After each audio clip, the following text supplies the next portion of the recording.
का तू धइले बारो ऐसे बाबू काहे कोइले बारो ऊपर नीचे का तू धइले बारो।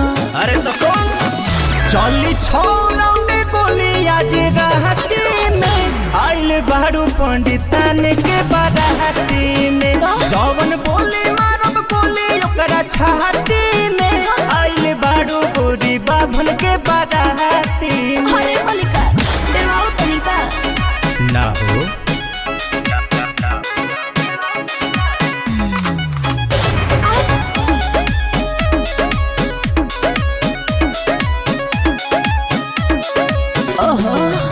छुआ तारा बहटी दे खावा तारा गहटी फरका हो हट फरका हो आवो जनिया हागे लगो बतु भागे लागे कमरिया के हरका हो।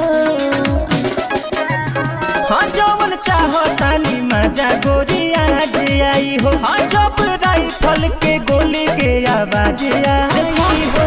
झूठो खानी भो के बनाइले बारो हमारा के डरवाइले बारो।